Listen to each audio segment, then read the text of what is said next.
It's so interesting what I have been thinking about.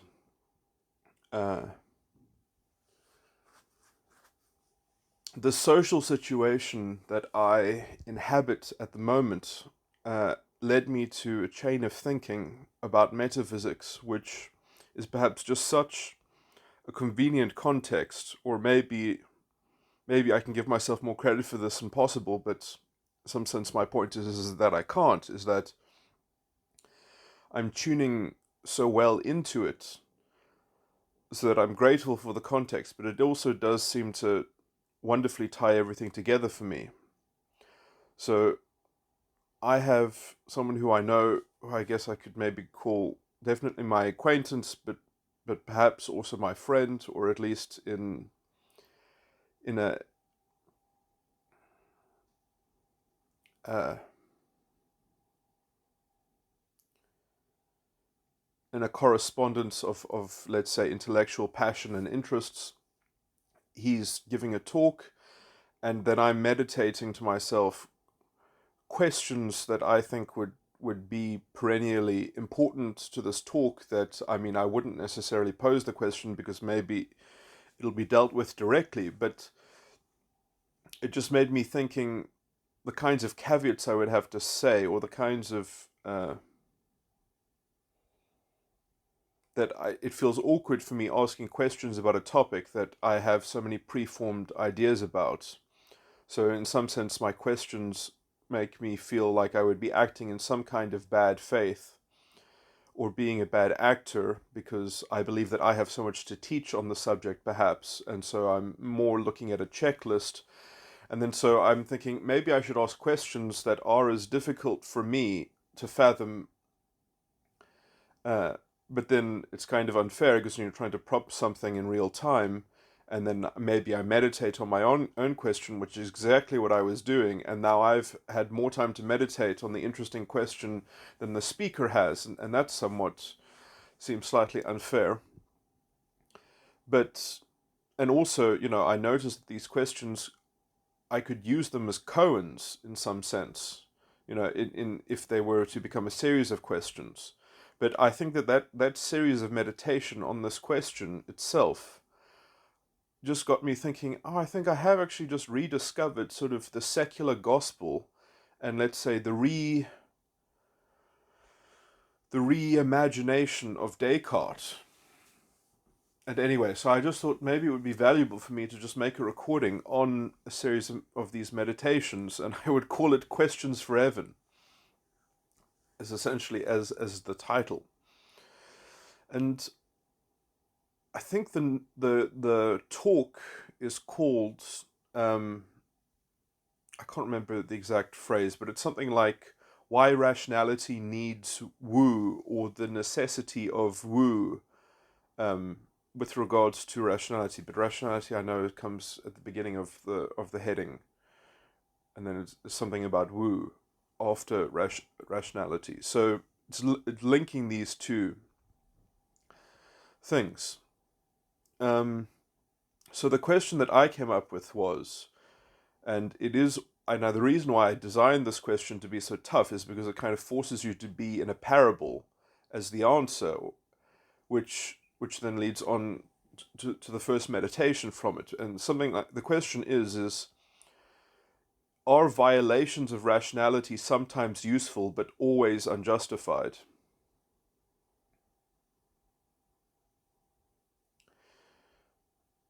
And then the first thing that comes to mind is that this forces you to cash out the utility, um, of mystery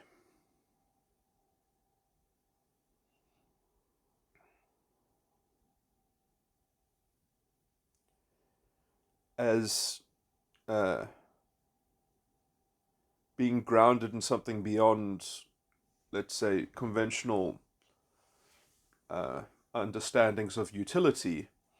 And I would also point out as a secondary sort of tangent here, which is quite important, is that it's not so important to define the word rationality at this stage. rather it's equally important to define rationality and justification, and there is perhaps an implicit central locus upon which those two words must be commonly derived. That was perhaps said in a way that is not imminently cogent, but something like that. That the definition of justification must be derived within, or at least have a kind of a fixed and parallel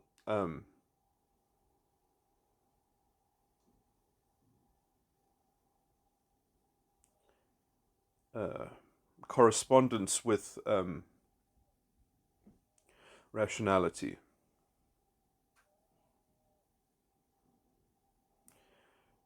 In the sense that perhaps both are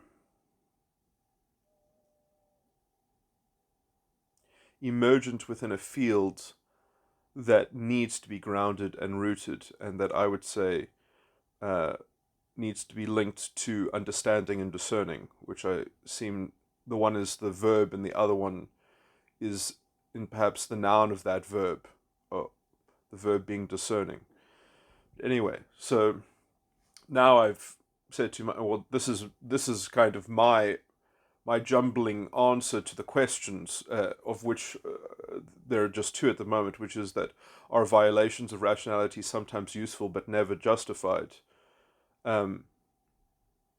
Or actually, it should be more verbose than that. It should be incapable of justification. Are they incapable of being? So I was just trying to.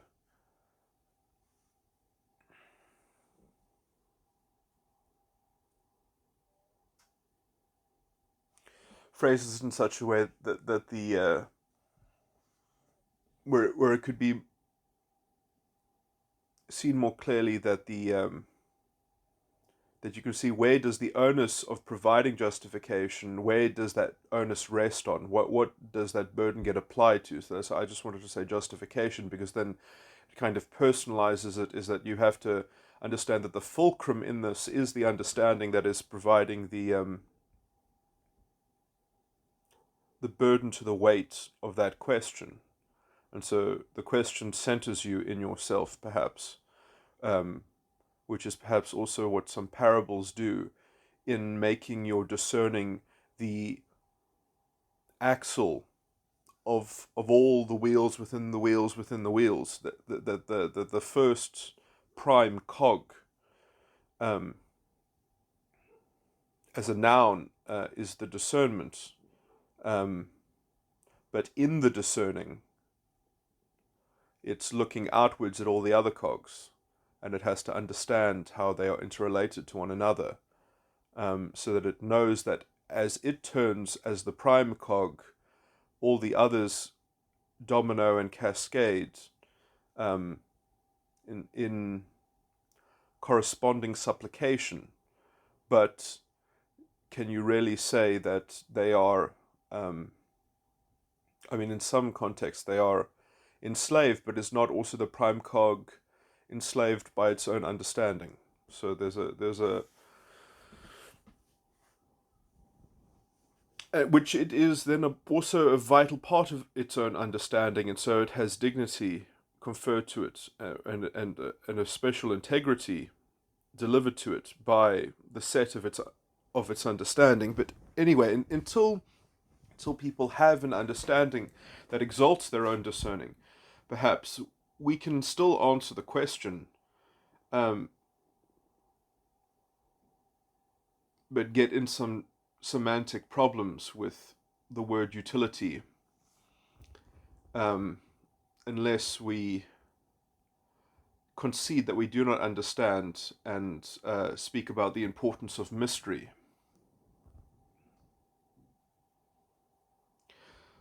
Sorry, I've definitely sort of destroyed the notion of koans, because I've I've been exploring this in quite a a thoughtful approach. So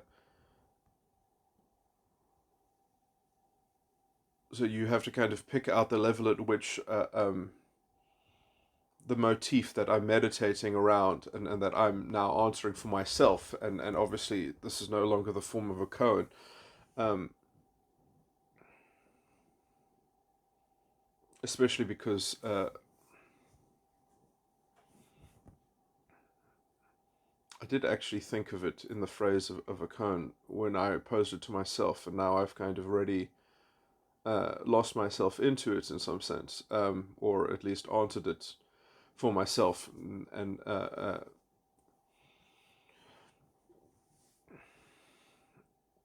I guess in because the koan form would be if I had the string of questions, but you see again, it's so ugly because it's like they're so leading the questions, unless sort of I make them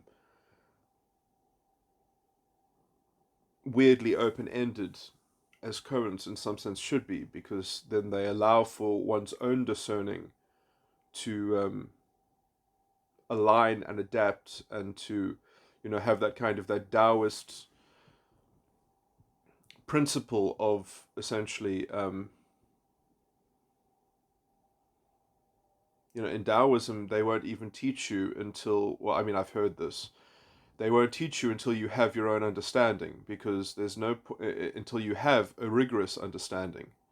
Because if there's nothing to rebuke and to rearrange, uh, that has its own consistency, that it's wanting to conserve or at least to retrieve, there's no impetus to cultivate the understanding, and uh, let's say actualize the corridors of sentience into self-realization, or full self-realization. I think it is somewhat built into at least the Taoist path. Uh,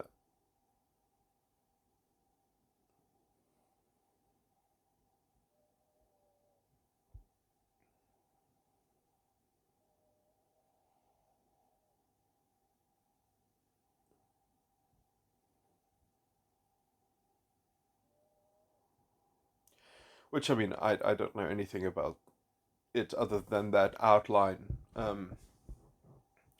But it always, a lot of Chinese things always very resonated with me, especially oh my word, I can't even remember what it's called, the energy healing of them. Because, I mean, I looked into all these things and I just thought, in principle, that was the only, let's say, kind of hocus pocus thing that I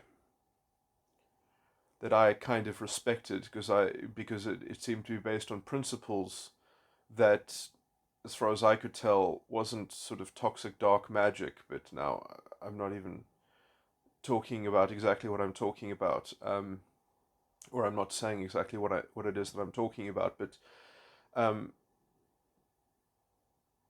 I thought I should probably talk about the inspiration of these questions for Evan, because in some sense it got me into wanting to give a practical example. Because before even my first question appeared, I thought to myself,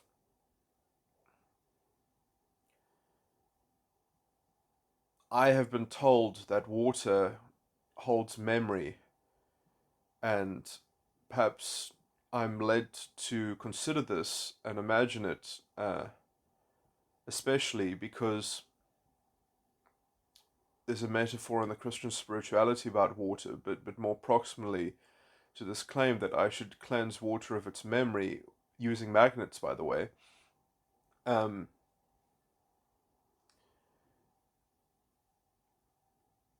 is because the angle between the charge and the water molecule is the incommensurate angle, although the actual atomic center of distance or whatever, and the angles are not the incommensurate angle or the incommensurate triangle. The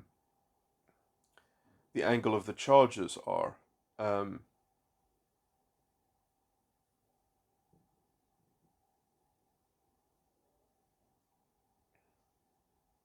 and so I mean I just thought practically, how how violated should I feel, or how stupid should I feel, or how self misleading should I feel, and that was what sort of inspired me to develop sort of the first question that I stated in this recording.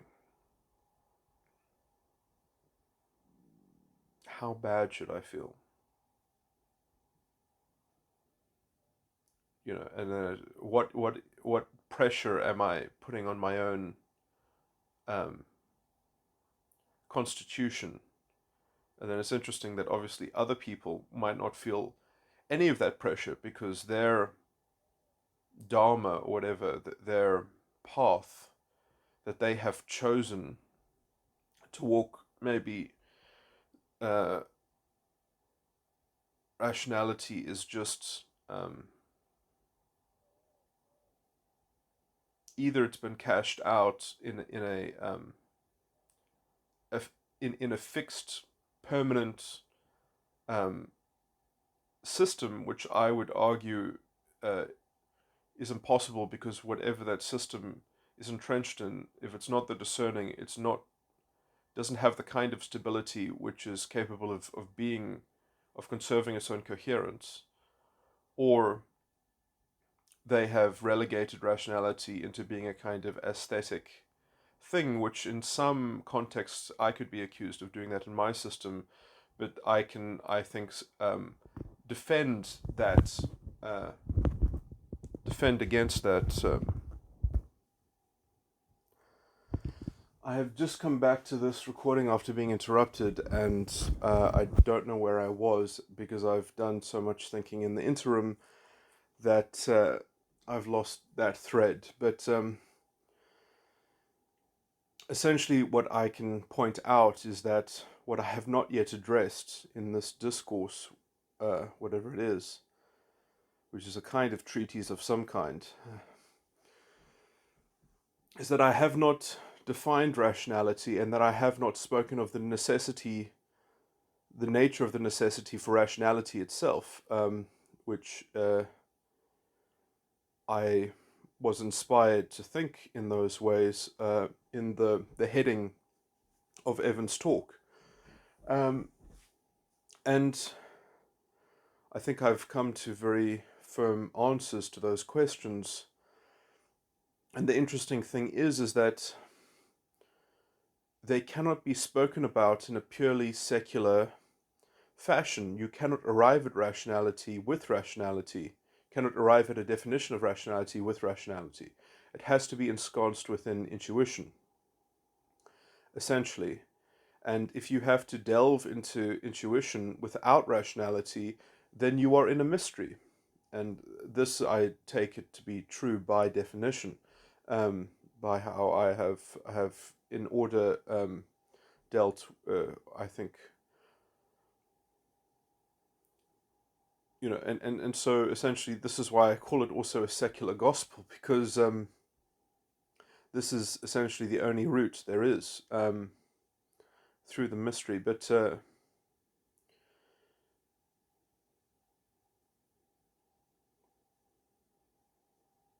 linking up now then the definition of rationality in the context of understanding and discerning, which I've already spoken about,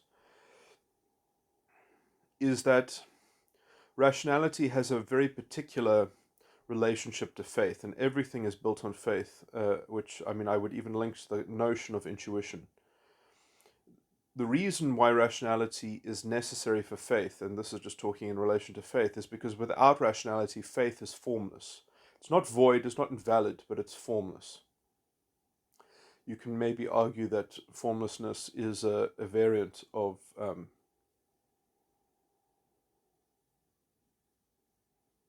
invalidation. Anyway, the more interesting thing is that if faith is formless, the gates to the kingdom are barred. Uh, and I mean this in an embodied sense, in a sense of self-actualization. And this is the problem: is now, because I'm in a mystery, I can't do anything other than sort of break out into doctrinal language and metaphor and narrative to get, let's say, a low resolution mystery that then in the resolution thereof we finally get to arrive at a secular definition of rationality, but we have to go through the mystery, and that is something to do with the heart of Evan's talk. I think the talk is called The Rational Necessity of Wu, or Rationality. I think it's Rationality and the Necessity of Wu. Rationality and the Necessity for Wu. Yeah, so very amazing heading, even just by itself.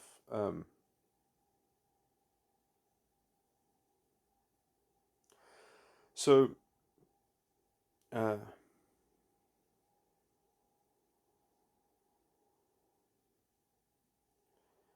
so anyway, like I was just thinking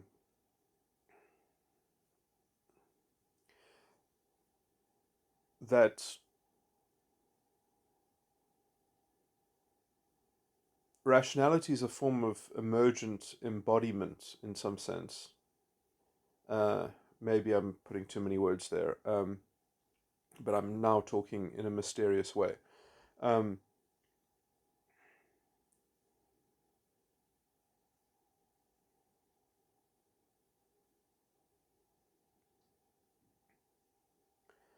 and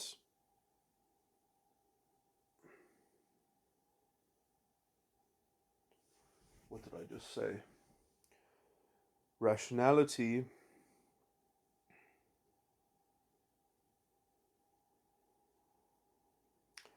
what rationality means in the context of the discerning and the understanding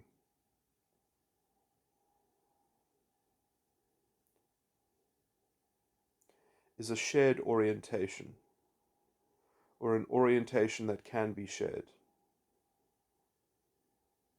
The second one is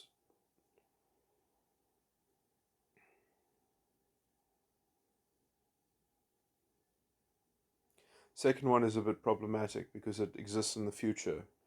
It exists as a hypothetical. So that's a bit dubious, but I want to put questions of um, of metaphysics perhaps to the side, but let me just flag that as not so brilliant. But in some sense, if you can claim to have an orientation that can be shared, you can perhaps be justified in your understanding and in your discerning.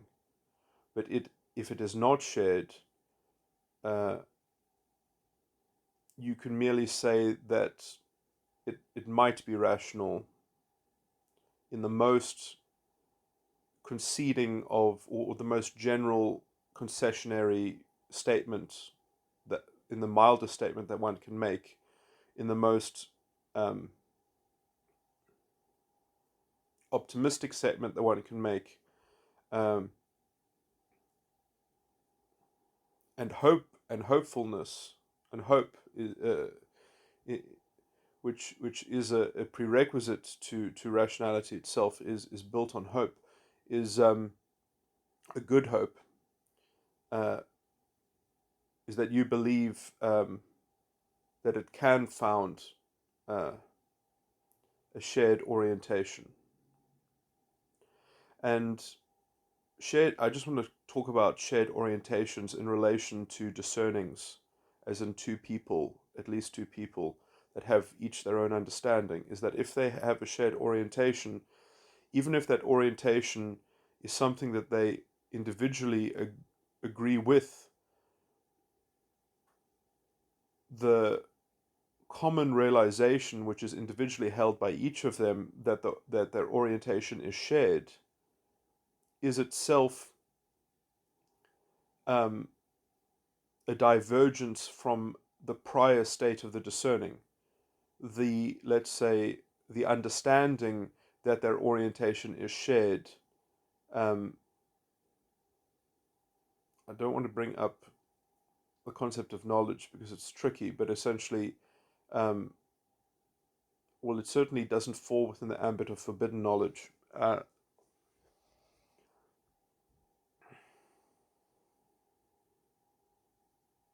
Well, actually, it could. It depends when you place that claim.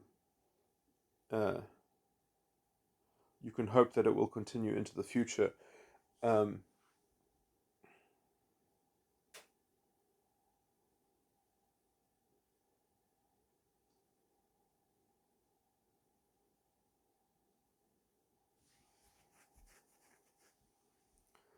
this is why hypothetical rationality is so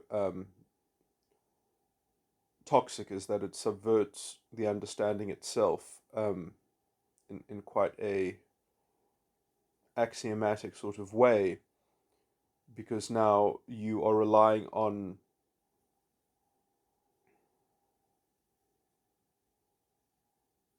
thought experiments of shared orientation um,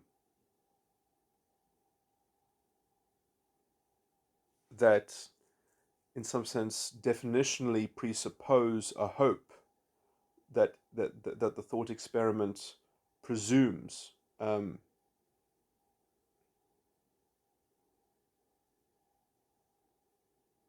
When the hope can only ever be located in the present, um, looking toward a purpose, looking toward a heading, and then one can understand that that heading um, is also shared by another person, which changes the destination of. Sorry, it changes the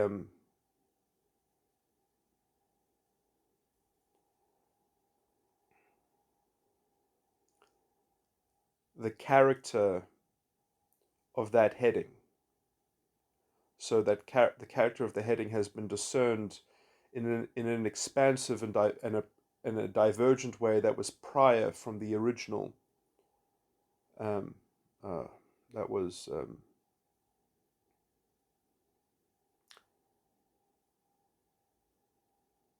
divergent from the prior original characterization of the heading. So the hope um,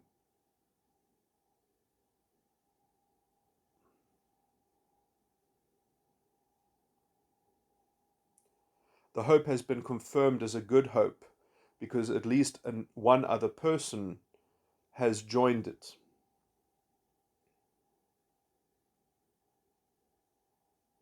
And if you know that at least one other person has joined it, and you both exist beneath that canopy of that now good hope, um, then your faith has taken form in such that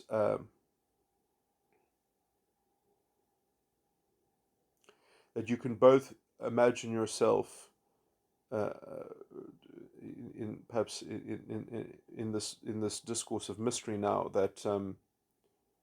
uh,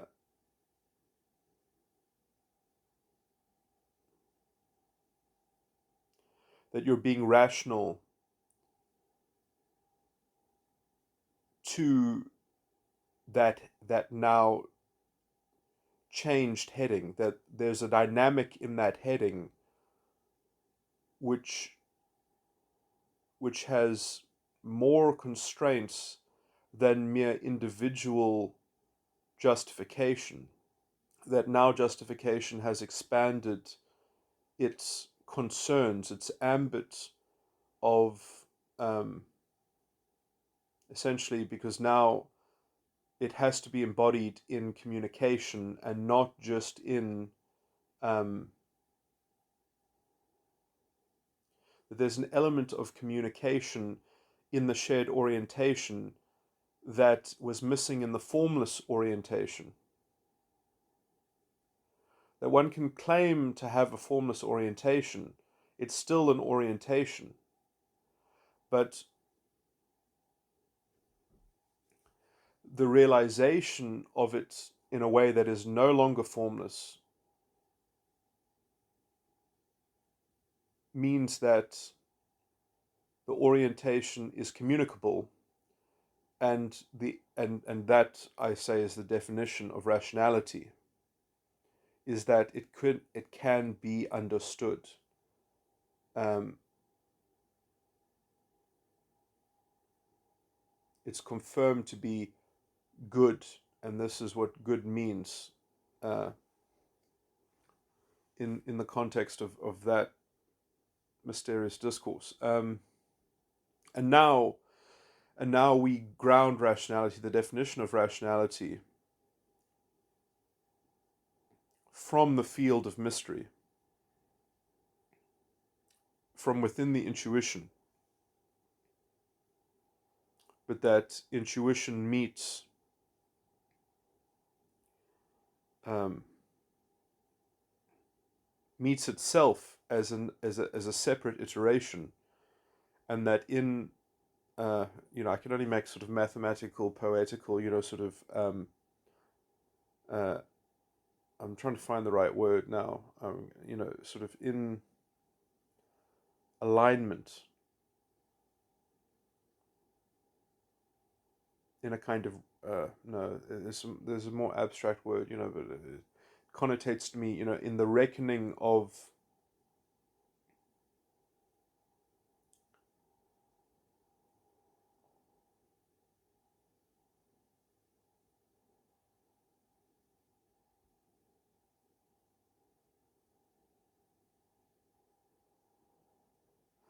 communion, I guess. So essentially, rationality can only be grounded within this quite ephemeral, which I think I have rendered at least in some description.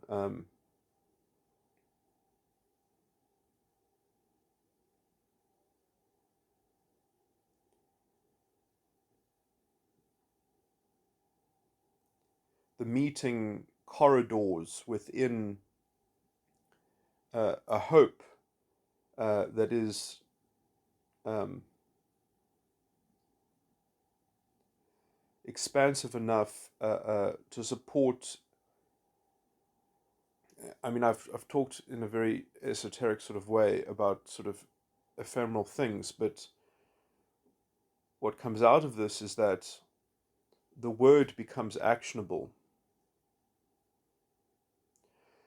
But again, I wouldn't wish this is not actionable in the sense of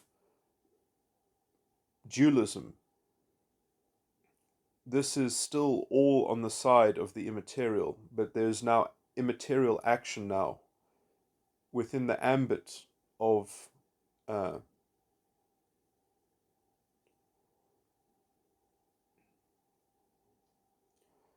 but that immaterial action can be projected onto um, beyond the beyond the boundary of, let's say, the conventional dualism of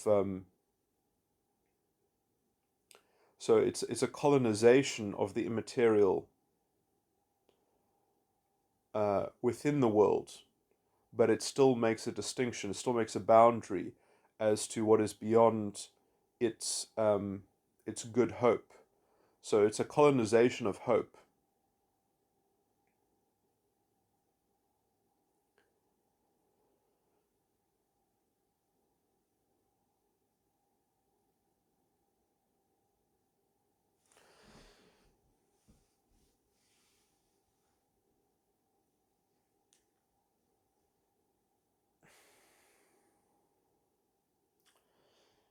Anyway, this is a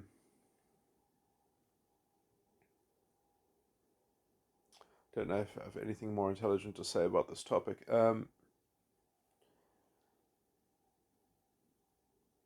That's a metaphor, but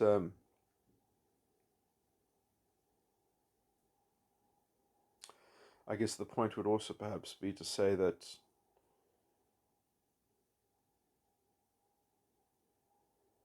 this is such a compact thing that it's a tool set at the end of the day, and it's a technology that means that we can trust. Um, no, and I mean that we can trust, not there will be trust, but the capacity, the faculty of trust um, becomes open and accessible under the canopy of that shared rational, i.e., good hope.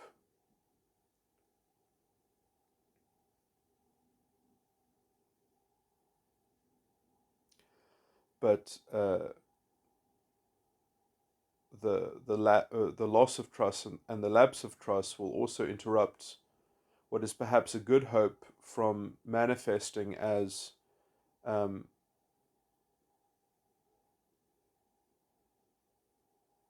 a de facto shared orientation.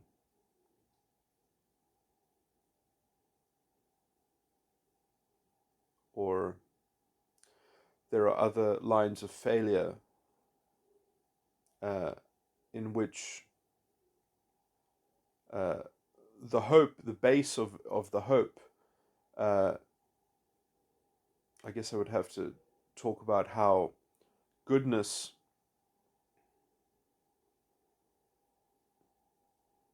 I mean, it depends how you want to define it. And this is why doctrine is important, so that essentially these distinctions can be understood in the shared orientation, essentially. But essentially, you could define goodness as sufficient or necessary, um, or use the same word in both contexts. In this particular, so I mean, I would say the good. I think this is also maybe the nature of mystery, is that you're talking about things that are equivocations that can be rendered more fully into a fully delineated understanding, but it's a compressed understanding, uh, but you are still aware of. Well, I mean, I would say that there's a proto delineated understanding there, because if you would just put your discerning into it and fully expand it until it's exhausted, and if you've got all the pieces of the puzzle, um, at the end of the day, the thing that's interesting about mystery is that, especially when you have all the pieces of the puzzle humbly, um, methodically attempting to colonize the mystery, is the necessity that also, let's say, encultures you to a kind of sharing that somewhat makes. Anyway, I guess I'm making a roundabout argument for the sufficiency of the human condition, perhaps, or something like that. Or I would rather say the sufficiency of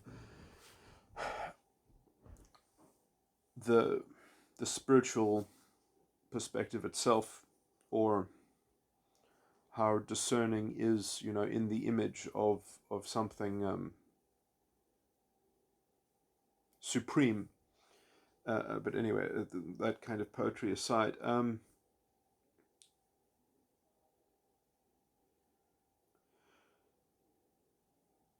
that goodness and a good hope is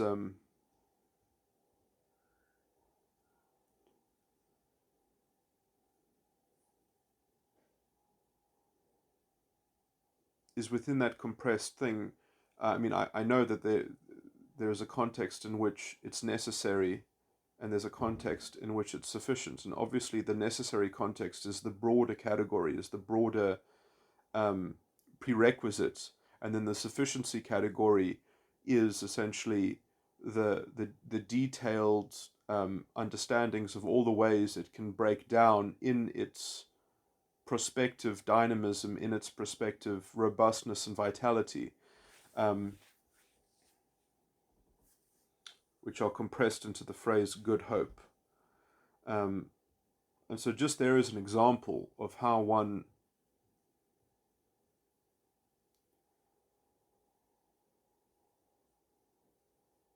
how can you understand something that has a necessary and a sufficient condition appended to its nature? Which one do you tackle first? Uh, uh, when you must tackle them both simultaneously, um, as you're tackling either of those two components. And you might argue that one is more metaphysically prime than the other, but that is really irrelevant. You must contend with both while you don't know the one and you are first dealing in the other. The necessity of mystery. Um,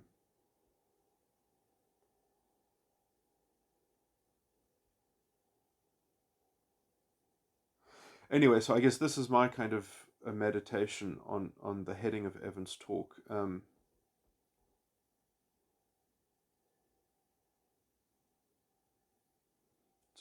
There was another.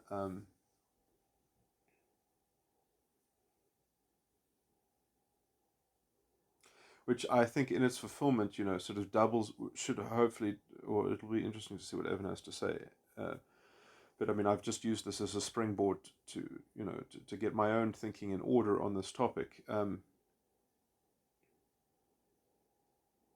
I must say, before I started thinking about this, I didn't actually, like, I was sensitive to the nature of the mystery of the word rationality, but, and I knew it was very much linked with the word justification. Um,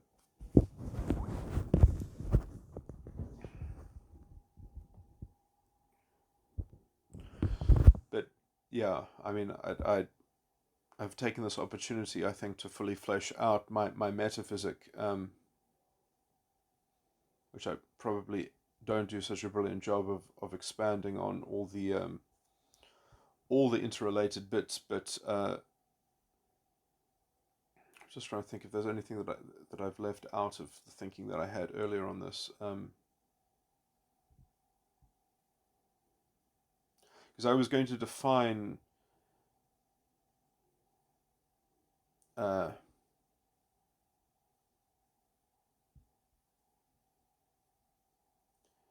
rationality as like, no, I was going to define one of the subcomponents as uh, either the sharing or the communication or something, or the shared understanding, as there was a component in there which I don't think I named exactly, but essentially that then you can define the shared orientation as being a divergent,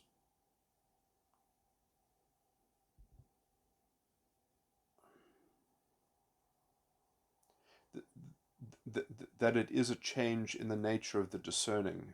I mean, I did talk about this, but essentially a change discerning creates the shared orientation, is a change in the discerning. Um, and essentially rationality is like of the order of the nature of, it is a categorical, um,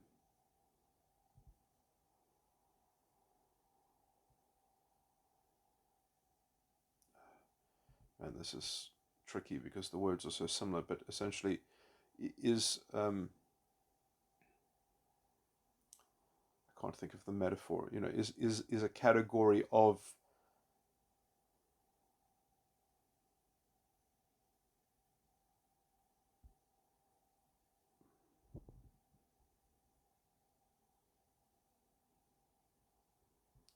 the nature of change. In some sense, it's so tricky because when essentially everything is based on your metaphysics on present tense discerning, that other words become discerning are just synonyms for discerning in particular contexts. And then when those things in those particular contexts must be seen in interrelation to each other, um,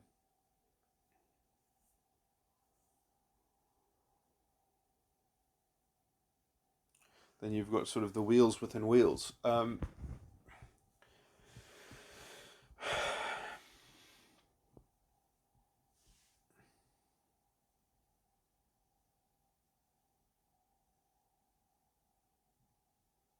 mean, another good thing is that, the noun of discerning is understanding, essentially. And and then the nature of emotion that discerning performs in relation to its nature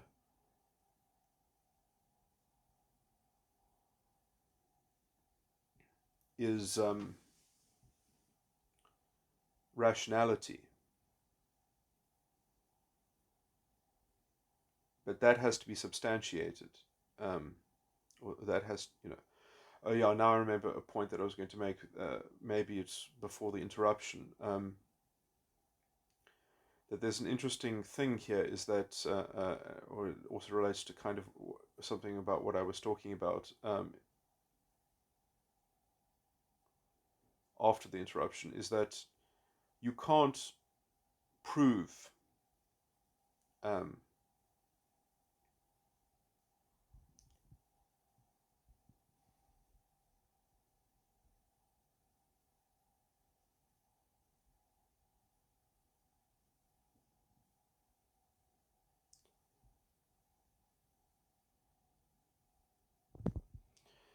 uh, you can't prove that you're rational. You can only substantiate. You can only produce a substantiation, essentially. Like your highest truth claim is "I believe." You see, and so um, and in some sense, I believe must always come then, at least in my metaphysic and my understanding, with the caveat I might be wrong. Um, I don't believe I am wrong, but I know that I might be wrong, and I must say that so that my discerning is free to evaluate that. If I don't say that, then I'm saying that my discerning is not free to evaluate that, which means that my discerning is no longer prime or free or really the seat of my dignity, or at least the source of my dignity and integrity that fuels my epistemic responsibilism, using big words. Um,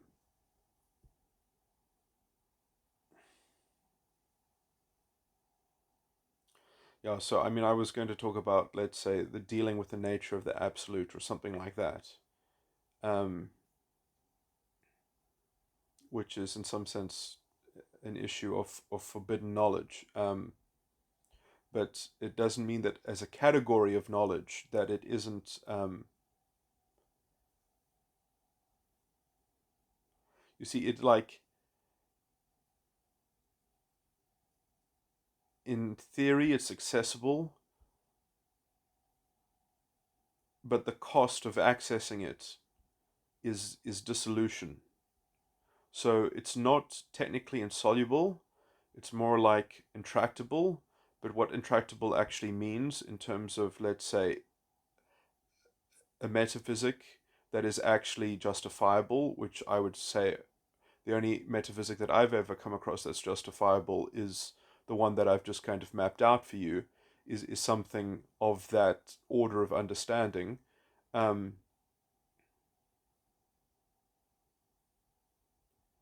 so,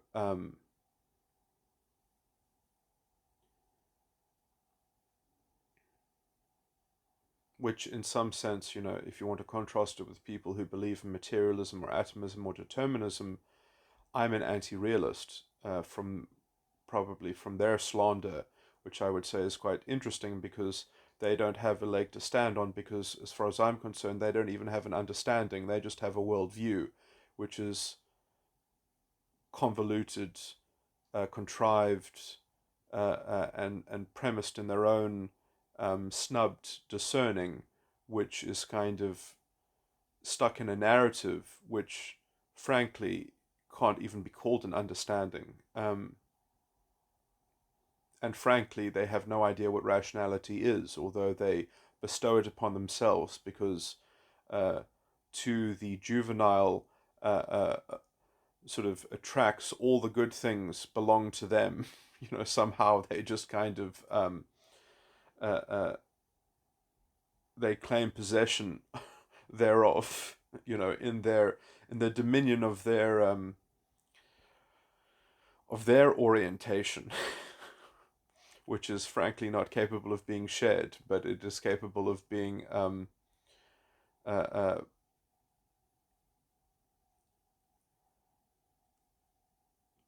supported in unison with other like-minded captives and slaves and such. But anyway, I'd rather not devolve into name calling. Although I would say I believe my claims are substantiated and their claims are nonsense. So it's tough because I'm punching down.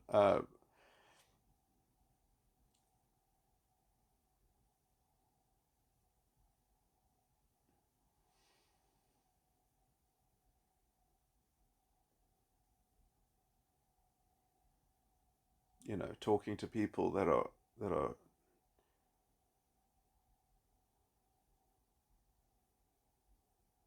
playing a kind of language game. But in some sense, I feel like uh, if you want to, if I can just, I mean, what I'm about to say is a bit nonsensical myself because now I'm just kind of creating a fatalism or something like that, I'm talking beyond my frame to try to share a frame to justify myself outside of my frame. Is that, well, I have suffered um, for my understanding.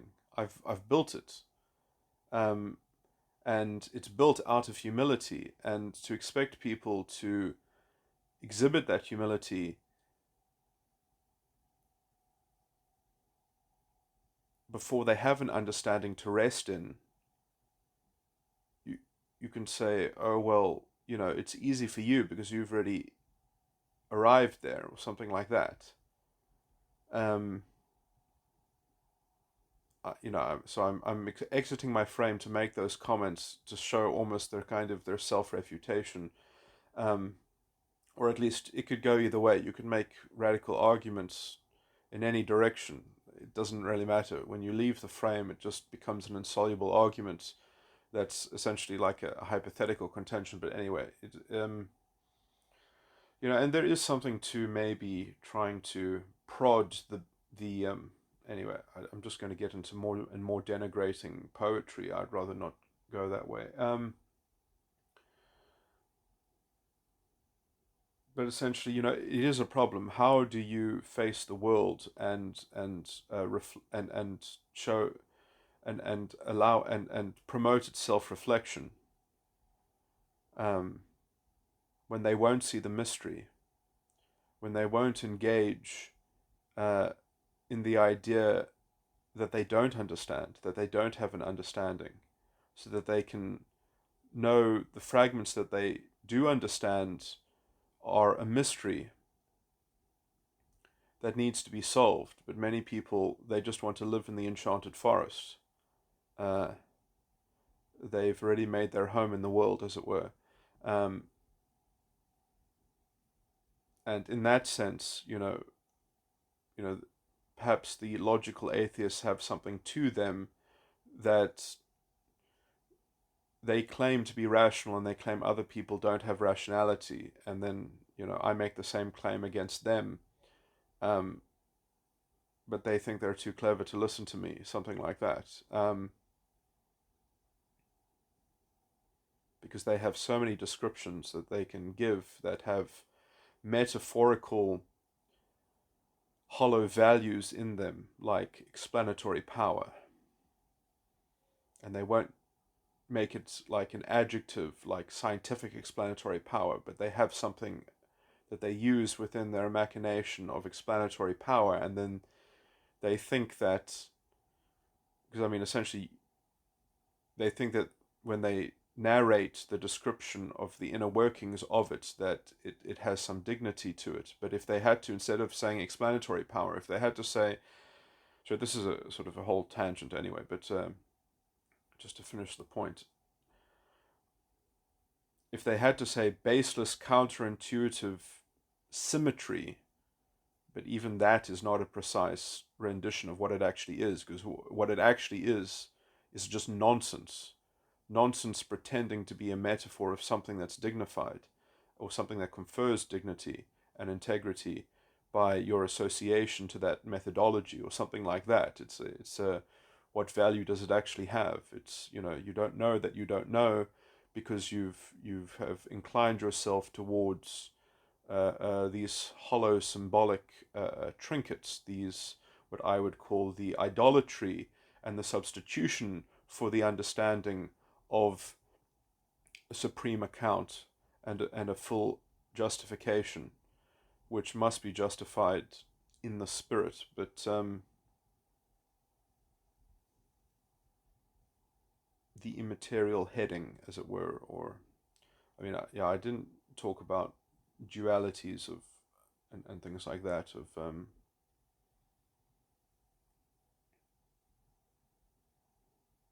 you know, and maybe I feel sorry for them.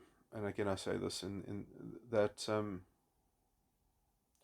that they were misled by sort of a priori type metaphysics, because categories seem to have such a, from the disembodied, depersonalized mind, sort of thought experiment, brain container, uh, however you want to describe the idea of trying to look at the universe from the point of view of something beyond your own discerning and understanding. Um,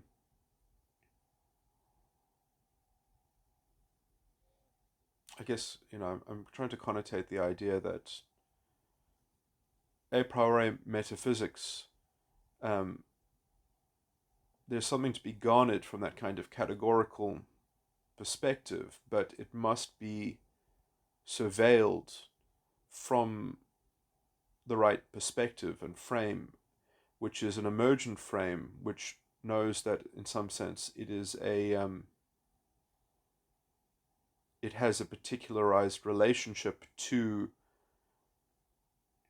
uh,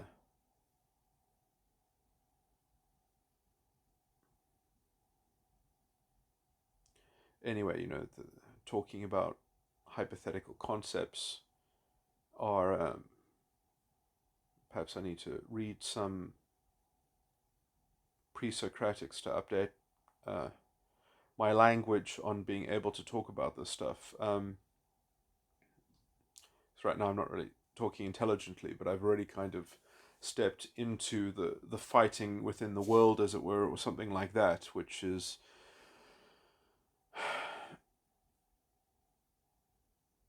something that I just don't hear, because it's why torment myself with insoluble problems. But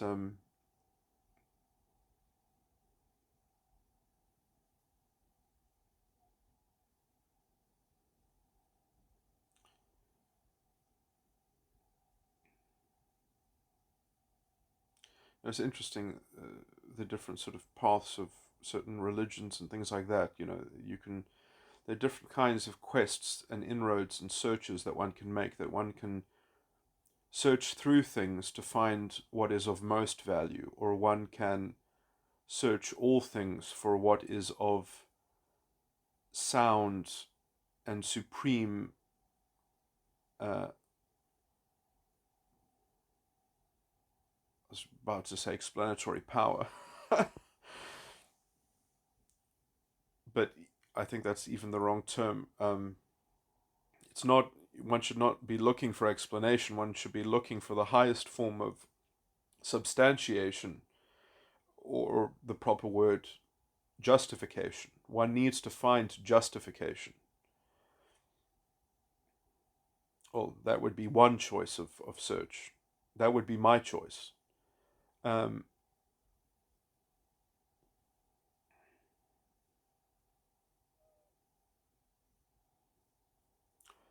and many people have somewhat given. I mean, it's hard because none of these things mean anything in just pure language. Um, we can only communicate to one another in some sense in narrative, in mystery. The language that we have inherited um, from the world is the conduit, is the medium in which communication takes place between discernings. Anyway, I've kind of said this in other recordings, but I mean, this is just a general sort of primer on some of these issues, maybe. And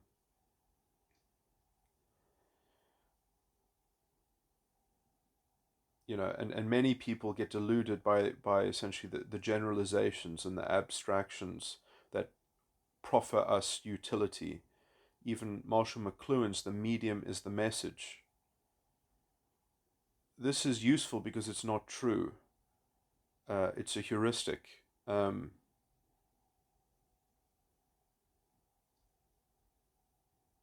We get use out of it, but we should not believe it. We should believe that it's a mystery, that it's the approximation of some kind of truth value that we need to delineate.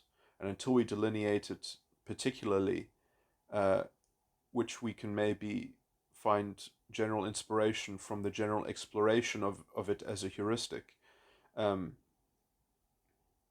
the nature of it as a heuristic might belie the hidden mystery and delineation beneath it. Um, but essentially, my synthesis of the answer specifically is that the medium is part of the mystery, and the meta medium needs to be the anchor of it all.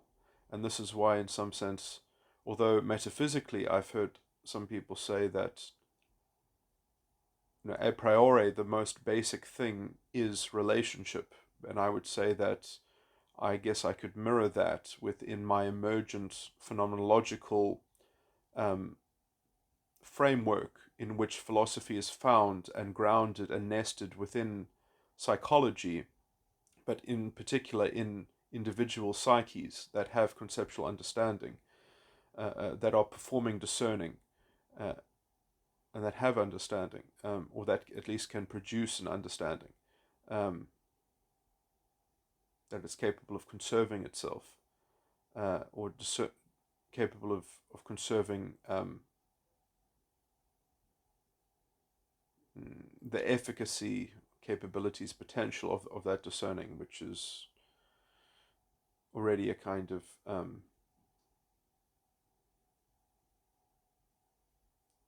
teleos into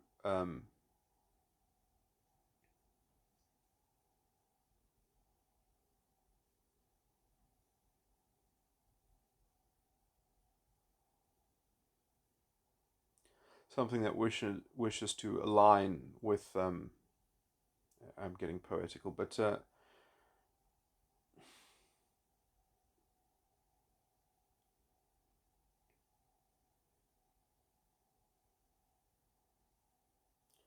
align its nature with its uh, rigor or rubric of self-consistency. This is not so insightful, but that essentially, at least the mirror of relationship in the a priori, in that context, is understanding. Um, how do component parts interrelate with each other?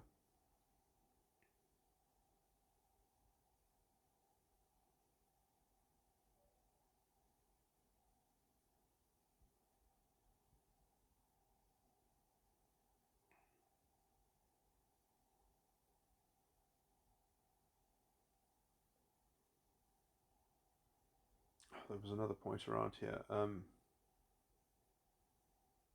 But yeah, I mean, I guess that would be one inroad into linking a particular person's mystery into the path to development or something like that.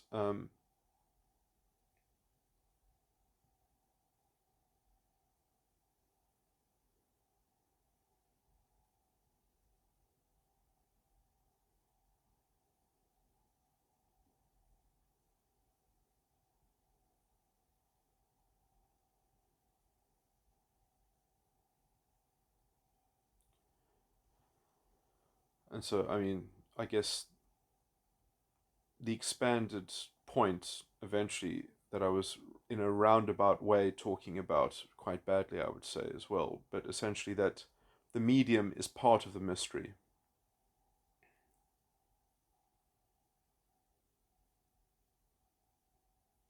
And it's maybe even quite a large part of it, but it's not the only part. Um, or rather, the medium is in large part the key to solving the mystery, or the mystery of the medium is a large part of getting a key that resolves all mysteries, um, but not in a way that fully expunges them, but it allows one to